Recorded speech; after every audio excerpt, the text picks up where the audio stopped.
Nós estamos no Novembro Azul, que começou desde ontem, dia 1º de novembro. E já se encontra aqui com a gente também o doutor, que é o doutor Pablo Matos. Ele é médico urologista, vira e mexe, está aqui no nosso programa, nos ajudando a colaborar com você. Muitas vezes as pessoas dizem assim, mas eu já sei disso. Mas você já imaginou quantos jovens estão ficando adultos, quantos jovens ainda não procuraram um urologista, como é importante a gente transformar essa nova geração que está aí, para que não tenha medo de procurar um profissional para prevenção.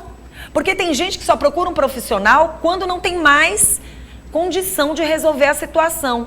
E se você ensina um filho seu a procurar um profissional, pelo menos uma vez por ano, buscar um profissional para que ele saiba que está tudo ok com ele, ele vai ser ajudado. Se ele tem alguma dúvida, muitas vezes a pergunta que ele vai fazer para esse profissional vai ser respondida como ele quer. Você já ouviu falar naquela situação que às vezes você vai guardando dentro de você algo que vai crescendo, vai crescendo, vai crescendo e quando estoura já é tarde demais? O importante é que você não fique com essa ansiedade e que muitas vezes não te leva a um profissional.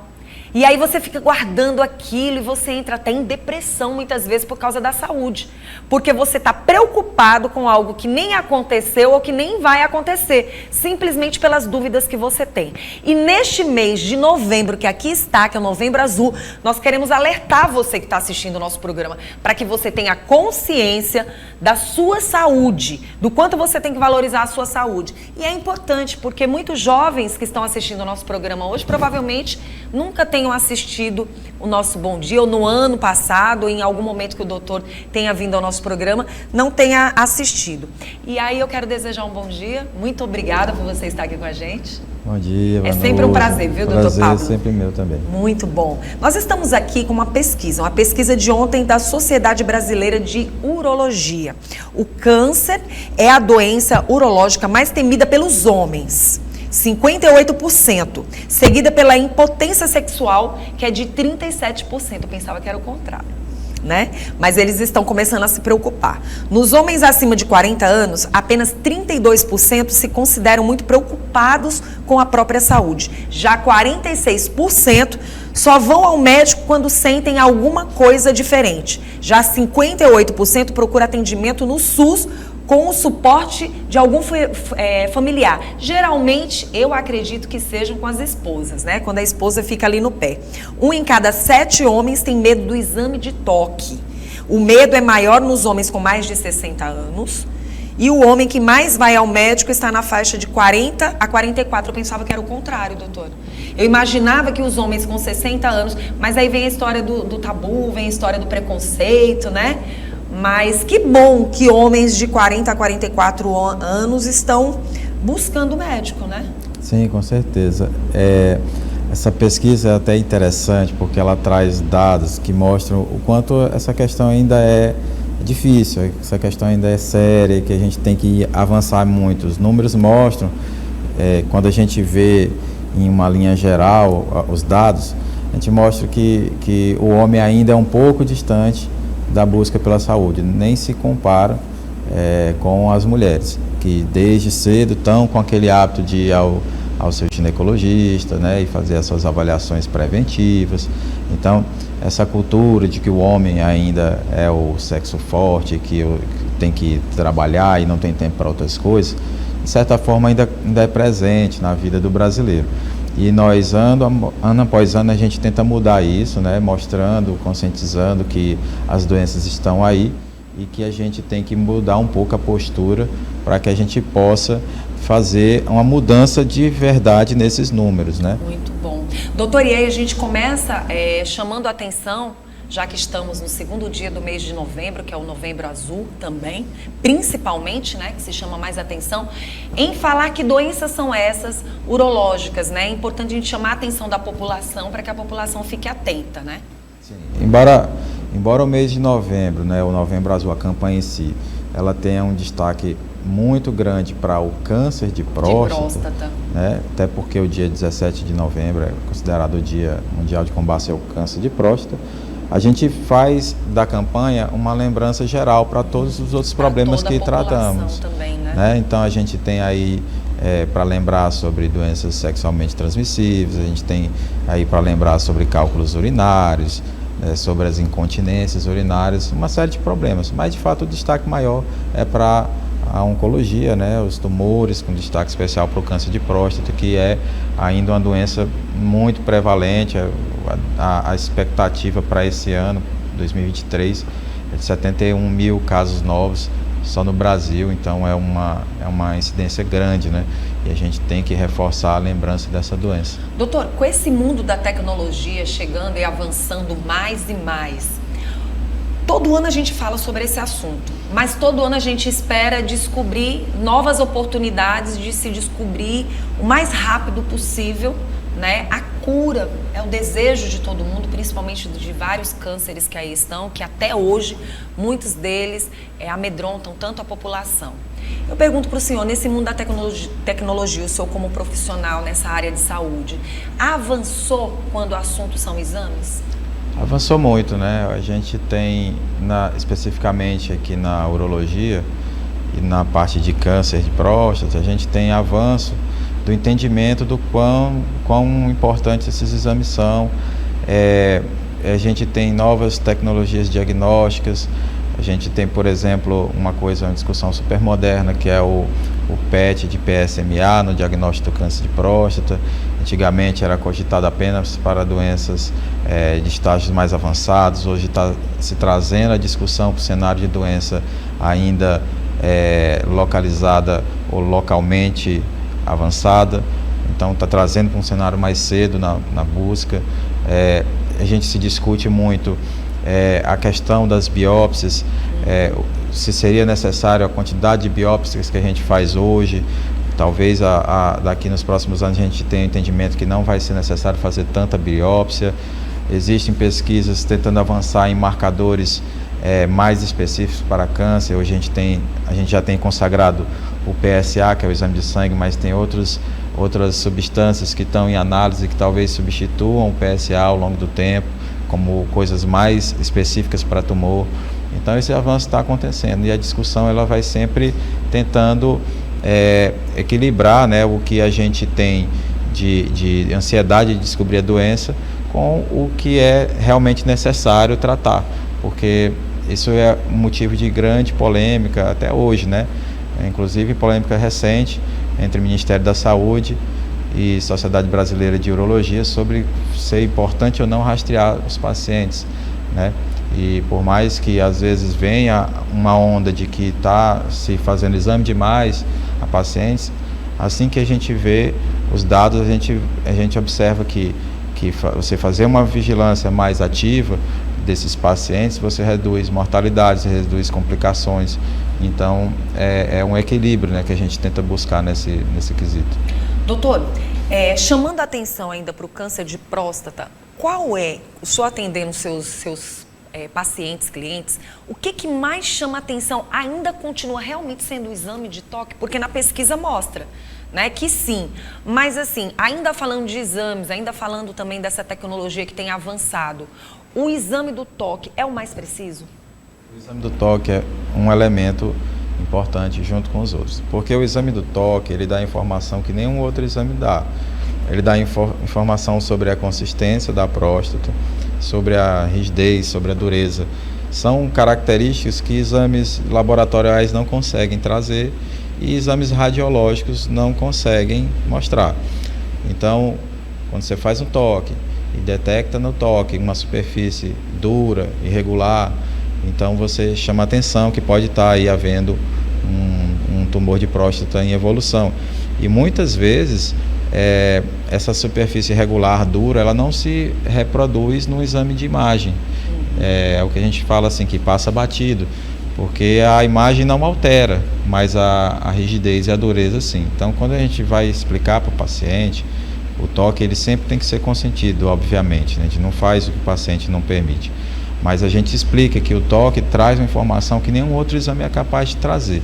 E por isso que a gente tem que associar o toque aos outros exames. Nenhum exame único é completo. O PSA sozinho não é completo, o toque sozinho não é completo, a ressonância, o ultrassom não são completas sozinhos. Você tem que associar as coisas para que você possa aumentar a chance de diagnóstico. Doutora, eu vou tocar num assunto aqui que talvez a sociedade nem esteja esperando, mas eu acho muito importante, eu acho que é interessante a gente falar sobre esse assunto. Da pandemia para cá, muitas coisas aconteceram. Dentre elas, a questão do próprio feminicídio, né? Que aumentou gigantescamente. E aí a gente entra também na questão das doenças sexualmente transmissíveis. Por que eu estou ligando tudo isso a um assunto? A gente percebeu que as pessoas hoje elas têm um certo receio de chegar umas às outras. E automaticamente a gente sabe que quando duas pessoas não estão ligadas uma à outra, às vezes a relação sexual provavelmente não vai acontecer. Eu pergunto para o senhor, relacionadas às doenças sexualmente transmissíveis, elas diminuíram ou só acha que elas aumentaram de uma certa forma essa história também da pessoa ter mais cuidado de avançar, de ter uma relação sexual, muitas vezes não com a responsabilidade de duas pessoas ligadas verdadeiramente ao amor, se isso, de uma certa forma, não tem incentivado as não doenças sexuais transmissíveis? O que eu pelo menos observo é que hoje se fala muito mais abertamente sobre sexo, né? E sexualmente falando, as pessoas parecem que estão mais cuidadosas, porque assim, até para você chegar numa pessoa hoje, até para você paquerar, até para você avançar o sinal é um pouco mais difícil. A gente vê que as pessoas estão mais cautelosas. De uma certa forma, a gente imagina que as relações sexuais também de forma irresponsável, muitas vezes faz com que essas pessoas tenham um sinal vermelho, dizendo, não é bem assim, né? Porque a coisa estava um pouco banalizada. Sim, a gente observa que hoje se fala muito mais abertamente, né? Você se discute mais fácil em escola, até nas famílias, né?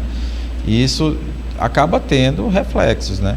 Hoje a gente vê adolescentes já entendendo bem sobre os riscos que tem do sexo não seguro, né? E isso, de certa forma, na população mais esclarecida, se reproduz em uma redução de estatística relacionada a doenças sexuais. Por outro lado, naquela população que não tem esse esclarecimento, propriamente dito, o que acontece é que os hábitos eventualmente promíscuos fazem aumentar as incidências. Então, a gente, dependendo do segmento populacional que a gente está observando, a gente tem comportamentos por vezes diferentes, né? Onde a população esclarecida de fato reduz, melhora as estatísticas, e a população, digamos, entre aspas, marginalizada, né, desse conhecimento, desse esclarecimento, ela tem uma piora. E aí você tem, no geral, um equilíbrio de estabilidade, mas populacionalmente, estratificando cada grupo, você pode ver diferença. Pronto, e tirando esse lado mais de doenças sexualmente transmissíveis, a gente chama a atenção também da alimentação e da vida que a pessoa tem no dia a dia. Se não vem com a questão do exercício físico, que tanto se fala, a questão do fumo, por exemplo, e a própria alimentação, ela pode, de uma certa forma, também trazer danos? Pode, com certeza. Se você... Isso vale para praticamente todas as doenças, né? Aqui na urologia, isso não é diferente. Se você está imaginando cálculos urinários, câncer de próstata, câncer renal, câncer de bexiga, todos esses fatores ambientais, eles são importantes. Por exemplo, o fumo é muito importante na história do câncer de bexiga, a obesidade, a hipertensão é muito importante na história do câncer renal, né? Então, quando a gente modifica hábitos, melhorando a nossa homeostase, o nosso equilíbrio, né, o nosso corpo, a gente tende a reduzir os insultos ao nosso DNA, né, as nossas células, e a degeneração para as células tumorais. Então, você tende a reduzir câncer de uma forma geral, e não é diferente na urologia. Você pode estar reduzindo aí câncer renal, câncer de bexiga, câncer de próstata também. Alguns estudos tentam associar câncer de próstata ao hábito do tabagismo, da obesidade, da síndrome metabólica. Então, isso ainda não é 100% martelo batido, mas há evidências que mostram que se você melhorar isso, você também pode reduzir câncer de próstata. Então, de uma forma geral, você estaria melhorando a saúde geral e urológica, especificamente falando também. E falando ainda da infecção urinária, a infecção urinária ela pode estar muitas vezes ligada ao câncer ou não? Não necessariamente tem uma relação direta, né? Você pode ter eventos de infecção urinária relacionados a alguns cânceres do trato urinário. A gente vê mais comum isso em câncer de bexiga, né? A gente pode ver em câncer renal também, câncer de próstata em fases mais avançadas, porque essas doenças em fase mais avançada, elas podem causar uma estase, né? Uma lentificação da eliminação da urina. E quando a urina está sendo eliminada numa velocidade mais lenta, com retenção urinária, você favorece a infecção. Então, geralmente, infecção, quando você vê nesses tumores, você vê em fases mais avançadas, onde a doença tem um avanço local e acaba dificultando o paciente de alguma forma a urinar. Doutor, ainda falando da vida sexual, porque de uma certa forma também ajuda ou a gente tira alguma dúvida, aquelas pessoas que têm vida sexual segura, que têm a prática mais vezes ou menos vezes, isso pode ter relação também ou não? Isso é um mito?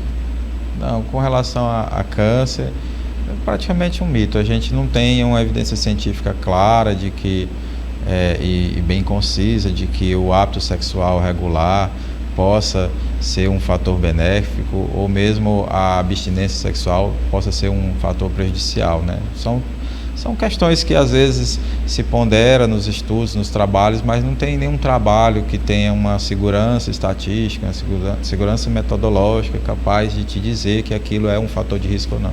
Doutor, para a gente finalizar essa conversa, eu queria que o senhor falasse ainda mais um pouquinho sobre os sintomas que deve chamar a atenção destes homens quando eles começarem a sentir esse tipo de sintoma e também ainda chamar a atenção para os tipos de exames que se deve fazer hoje, por exemplo.